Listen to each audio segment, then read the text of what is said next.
Munmun daily diary চ্যানেলে আপনাদের সবাইকে স্বাগত। আজ আমি চিকেন রোগন জুস বানাবো, তো চলুন দেখে নিই। তো তার জন্য আমার এখানে আছে 250 গ্রাম মতো চিকেন, আর দুটো আলু, 3টে আলু আছে, আর গোটা টমেটো আছে 6টা, আর 9টা গোটা পেঁয়াজ আছে, একটা বড় রসুন গোটাটাই ছাড়ানো আছে, আর এখানে একটা বড় পেঁয়াজ কাটা আছে, আর এখানে 1 চামচ আদা বাটা আছে, আর এর সঙ্গে একটু হলুদ গুঁড়ো, অল্প একটু ধনে গুঁড়ো আর জিরে গুঁড়ো একসঙ্গে মিক্সড করা আছে। আর এখানে আছে তোমার 2টো এলাচ আর 2টো লবঙ্গ, এখানে একটু কাশ্মীরি লঙ্কার গুঁড়ি, এখানে সৈন্দব লবণ, এখানে একটা শুকনো লঙ্কা, এখানে 2টো ডিম। কড়াইয়ে সর্ষের তেল দিয়েছি, এবারে চিকেনটাকে আমাকে একটু ভাজতে হবে। চিকেনটা তেলের মধ্যে দিলাম, একটু ভালো করে ভেজে নিতে হবে চিকেনটাকে। তেল যা দিচ্ছি এটা কি হবে, আর তেল লাগবে না, এই তেলেতেই হবে। চিকেনটা ভেজে নিয়ে তারপর এই তেলেতেই আবার আমি সব কিছু ভেজে সেটাকেই রান্না করবো। চিকেনটা ভেজে করে ভালো করে আমি ভেজে নিয়ে আমাদের দেখাচ্ছি। মাংসটা এবার ভাজা হয়ে গেল। মাংসটা আসলে আমি ম্যারিনেট করে রেখেছিলাম 15 মিনিট ধরে, একটু সোয়া সস, একটুখানি, আর একটু ভিনিগার, আর একটু নুন, আর একটু হলুদ দিয়ে আমি ম্যারিনেট করে রেখেছিলাম। এটা সেদ্ধ মাংসটা ভাজা হয়ে গেল। এবার আমি মাংসটা তুলে নিচ্ছি। তুলে নিয়ে আমি রোগন জুসের জন্য 2টো ডিম রেখেছি, ডিমটাকে আগে ভেজে তুলে নেবো, তারপর আলুটাকে ভেজে তুলে নেবো। ডিমটা আমি হালকা করে মাঝে মাঝে কেটে নিয়েছি এখান দিয়ে, যাতে ডিমটার মধ্যে মাংসের হলুদ সব কিছু ঢোকে, তেল মশলা, তার জন্য ডিমটাকে আমি একটু কেটে রেখেছি। এটাকে ভেজে নিয়ে তারপর আমি আলুটা ভাজবো। ডিমটা ভেজে তুলে নিয়েছি, এই যে। এবারে আমি আলুটা ভালো করে ভেজে নেব। সব কিন্তু আমি একই তেলেই করবো, যে তেলটা রাখা আছে কড়াইয়ে সেটাকে আমি সব রান্না করবো।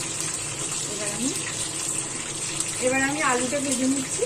আলুটা ভেজে নিয়ে তারপরে আমি পেঁয়াজটা ঢোকবো। আলুটা ভাজছি ভালো করে। এবার আলুটা আমার ভাজা হয়ে গেল, 7 মিনিট লাগলো আলুটা ভাজতে। আলুটা ভেজে তুলে নিই।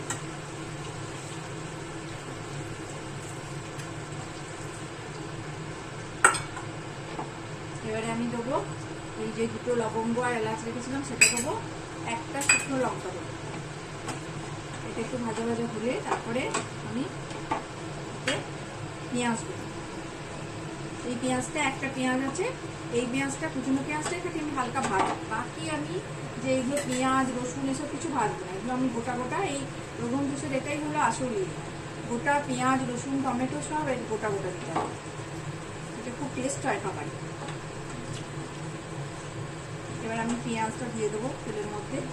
আমার লবঙ্গ এলাচ আর লঙ্কা ভাজা হয়ে গেছে। এবার এই পেঁয়াজটা দিয়ে দিলাম। পেঁয়াজটা দিয়ে দেওয়ার পরে পেঁয়াজটা একটু ভেজে নেবো। পেঁয়াজটা ভাজার পর আমি একটু এতে আদা আর মশলাগুলো দেবো, পরে দেবো। আদা মশলাগুলো আগে দিয়ে দেবো। পেঁয়াজটা একটু ভাজা হোক, পেঁয়াজটা ভাজা হলে তারপরে আমি আদা বাটা আর মশলা দেবো।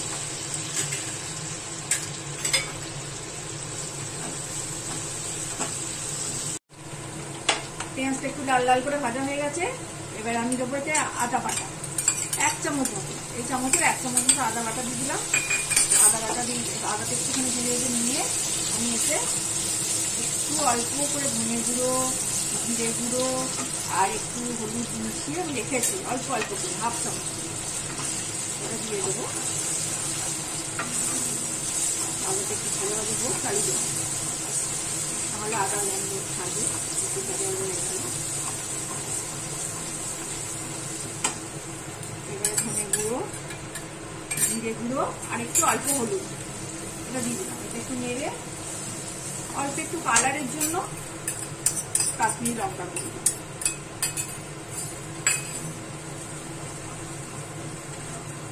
একটু গ্যাসটা বাড়িয়ে দিয়ে গেলে গ্যাসটা বাড়িয়ে দিয়ে একটু ভালো ভালো দিয়ে আমি এতে মাংসটা দিয়ে দেবো।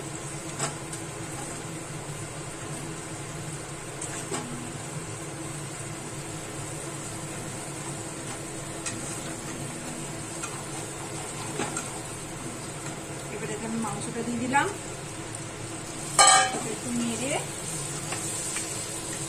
আমি গরম জল করতে দিয়েছি পাশে, মাংসটা দিয়ে দিয়েছি। এবার মাংসটা একটু হালকা আমার তো ভাজাই আছে মাংসটা, আর বেশি ভাজার দরকার নেই। এবারে আমি গরম জল করতে দিয়েছি গ্যাসে। এই গরম জলটাই দেবেন, ঠান্ডা জল দেবেন না, টেস্ট নষ্ট হয়ে যাবে তাহলে।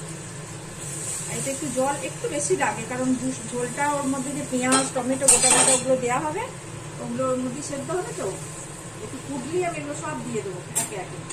এবার নুন দেবো একটু,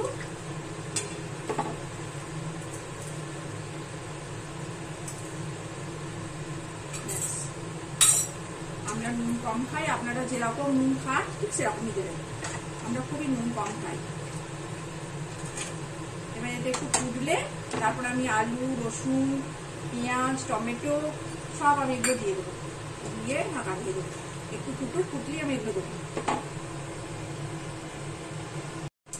এবার আমার ফুটে গেছে জলটা, এবার আমি একে একে সব দিয়ে দেবো। প্রথম আলুটা দিয়ে দিলাম, তারপর রসুনটা, এই রসুন ভাজবেন না, এরকম গোটা গোটা রসুনই দেবেন, একটা পুরো বড় রসুন লাগবে গোটা। যখন মাংসটা রান্না হয়ে গেলে খাবেন, এই রসুন গোটা পেঁয়াজ গোটা টমেটোগুলো দেখবেন প্রচুর টেস্ট হবে। লঙ্কা কাঁচা লঙ্কা আমি 3টে দিলাম, গোটা কাঁচা লঙ্কা, নাহলে তো ঝাল হয়ে যাবে। আর টমেটো দিচ্ছি 6টা, আর 9টা মতো গোটা পেঁয়াজ। ছোট ছোট পেঁয়াজ নেবেন, ছোট ছোট টমেটো ছোট ছোট পেঁয়াজ এগুলো নেবেন, সব ছোট নেবেন। এবার আমি এগুলো সেদ্ধ করে নেবো। তারপরে নামানোর একটু আগে আমি এই ডিমটা দেবো, দিয়ে নামিয়ে নেবো। একটু হালকা গরম মশলা দিয়ে ছড়িয়ে ডিমটা দিয়ে আমি নামিয়ে নেবো নামানোর একটু আগে। এবারে এটা একটু সেদ্ধ হোক, এটা একটু সেদ্ধ হলেই আমার রগুন জুস রেডি হয়ে যাবে।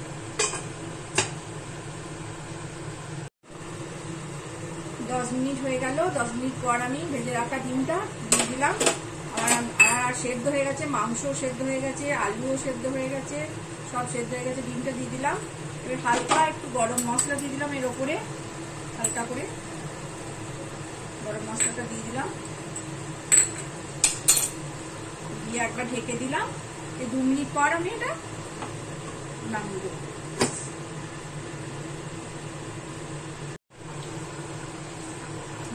ফুটলো, ডিমটা দেওয়ার পরে একটু গরম মশলা দিয়েছিলাম 1/2 চামচ মতো, ফোটার পরে আমার সবকিছু সেদ্ধও হয়ে গেছে, একদম আমার চিকেন রগুন জুস রেডি। আপনারা যখন খাবেন মাংসটা, তখন আপনারা বাটিতে একটা করে ডিম নিয়ে নেবেন, তারপর একটা করে আলু নেবেন, একটা টমেটো নেবেন, আর এই গোটা রসুন আছে না, গোটা পেঁয়াজ রসুন এই যে দেখছেন, এই পেঁয়াজ রসুন সব নিয়ে নেবেন মাংসের সাথে। এগুলো খাবেন, দেখবেন খুব ভালো লাগবে। গোটা গোটা পেঁয়াজ রসুন মাংসের সাথে অবশ্যই নেবেন। ডিম আলু গোটা পেঁয়াজ গোটা রসুন ঝোল মাংস সব একসাথে নিয়ে খাবেন, তারপর খেয়ে দেখবেন যে কত সুন্দর লাগে এই রগুন জুস খেতে। রসুন তো খাওয়া স্বাস্থ্যের পক্ষে ভালো, গোটা রসুনটাও আপনাদের খাওয়া হবে। এখন আমার রেডি চিকেন রগুন জুস। এখন আমার চিকেন রগুন জুস রেডি হয়ে গেছে। আমি এবারে সার্ভ করছি। রবিবার দুপুরে এরকম যদি চটজলদি সুস্বাদু রেসিপি পেতে চান, তাহলে আমার চ্যানেলটা সাবস্ক্রাইব করবেন, লাইক করবেন, কমেন্ট করবেন। রসুনটা একটু তুলে নিই, রসুনটা তাহলে মোটেই ভালো লাগবে না।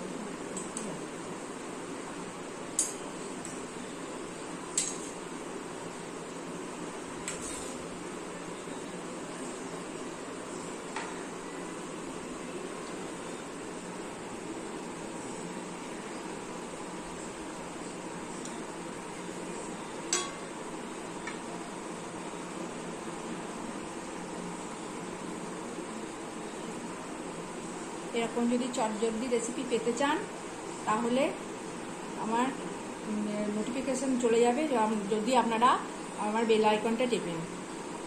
তো আজকের জন্য এইটুকুই। নমস্কার, সুস্থ থাকুন, ভালো থাকুন, আনন্দে থাকুন।